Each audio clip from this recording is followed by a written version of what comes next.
चार साल से जो एक मतलब शायद ये रिश्ता कुछ बिखर गया था और उस रिश्ते को जितना संभालने का काम पिछले 3-4 हफ्ते में हुआ है, अब चीन जो है प्रधानमंत्री मोदी के लिए बिल्कुल नई आंखों से देख रहा है।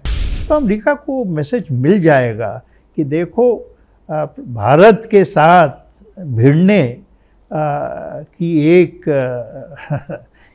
एक असर भी होती है दूसरे देशों की। ये नवेरो ने कल बोला है कि भारत में ब्राह्मण्स जो हैं उसका फ़ायदा उठा रहे हैं, ये जो सारी प्रॉफिटरिंग कर रहे हैं रशिया से तेल खरीदने का। इस कमेंट को आप कैसे देखते हैं? और दूसरा सवाल, शी जिनपिंग और पुतिन और मोदी साहब की जो कल मीटिंग हुई है चाइना में, उसको आप किस तरह से देखते हैं? एक पावरफुल मैसेज गया है, क्या डीसी में कुछ परेशानी बढ़ी है इससे? नवारो साहब को तो मैं इंतज़ार कर रहा हूँ कि कब 21वीं सदी में आए। अभी भी शायद वो 19वीं सदी में फंसे हुए हैं, लेकिन अगर उनका मतलब अगर था कि कोई अमीर लोग इसका फ़ायदा उठा रहे हैं, तो स्वाभाविक है कि हर मुल्क में, अमेरिका में तो सबसे ज़्यादा, हर मुल्क में जो इंडस्ट्री या इकोनॉमी या मैन्युफैक्चर या बिज़नेस को ओन करता है, वो एक छोटा ग्रुप होता है, वो एलिटिस्ट होता है। तो अगर तो ब्राह्मण किसको बोल रहे हैं? वो ब्राह्मण उनको बोल रहे हैं जो इकोनॉमिक टियर्स में सबसे ऊपर हो। तो सबसे ज़्यादा कैपिटलिज्म की पीक तो अमेरिका में है, सबसे ज़्यादा तो इकोनॉमिक ब्राह्मण वहाँ होंगे। लेकिन मुझे ये लगता है कि उनको अभी के देश की, अभी की भारत के बारे में बिल्कुल कोई जानकारी नहीं है। उनको कोई एक, हम कहते हैं ना शब्द है मुँहफट, हाँ तो शायद उनको ऑर्डर मिले है कि मुँहफट हो जाओ, तो वो अपना मतलब काम कर रहे हैं। तो ये जो तस्वीरें हमने देखी एससीओ के बाहर, क्या लगता है इससे कुछ चेंज आएगा? जो अभी जियोपॉलिटिक्स चल रही है, या जो चेस गेम चल रही है, या जो गेम ऑफ थ्रोन्स चल रही है जिसको हम बोलें?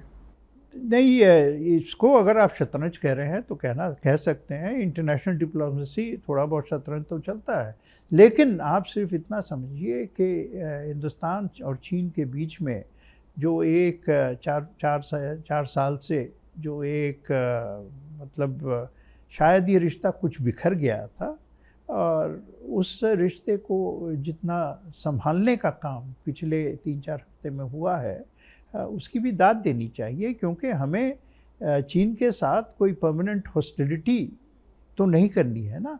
और डिप्लोमेसी का मतलब होता है कि कैसे आप अपने दोस्ती का दायरा कितना आप बढ़ाते रहे हैं। और प्रधानमंत्री मोदी ने तो जो मैसेज दिया है दुनिया को, जो एक सुपर पावर के खिलाफ खड़े होके और प्रिंसिपल के ऊपर खड़े होके, उसका ये असर है। अब चीन जो है प्रधानमंत्री मोदी के लिए बिल्कुल नई आंखों से देख रहा है कि हाँ, वो अपने देश के लिए खड़े हो सकते हैं। तो जब कोई भी देखता है कि एक प्रधानमंत्री, एक लीडर अपने देश के लिए खड़ा हो जाता है, तो उसकी इज्जत जो स्वाभाविक बढ़ जाती है। जापान ने 69 बिलियन डॉलर का हाईटेक का इन्वेस्टमेंट अनाउंस किया है इस विजिट पे। जापान ने अब मैं ये नहीं कहूँगा कि हमने लीड लिए, लेकिन फिर भी एक लकीर तो खींची जा सकती है कि अब जापान ने भी पुशबैक शुरू कर दिया है। उन्होंने अपना ट्रेड टॉक्स अमेरिका के साथ बंद कर दिया है, रुक गया है, नहीं गया है। तो अमेरिका को मैसेज मिल जाएगा कि देखो भारत के साथ भिड़ने की एक असर भी होती है दूसरे देशों पे। तो बुलिंग नहीं चलेगी? नहीं, सब प्रश्न नहीं होता है। किसी भी बुली के सामने एक आदमी खड़ा हो जाए ना, एक व्यक्ति खड़ा हो जाए, एक देश खड़ा हो जाए, तो आपको पता चल जाता है कि सही में जो शक्तिमान होता है वो किसी पे बुलिंग नहीं करता। पर सर, चाइना के साथ खड़ा रहना कितना मुनासिब है? क्योंकि हमें पता है कि किस तरह के रिश्ते रहे हैं।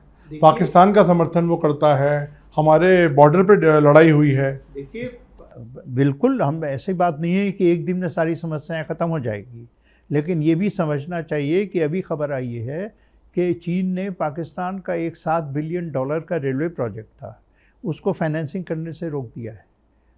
तो हर चीज़ में कुछ ना कुछ, कहीं ना कहीं 100% समरसॉल्ट कहीं नहीं होता है, लेकिन हम अपने इंटरेस्ट को बढ़ाते रहें, यही तो है डिप्लोमेसी का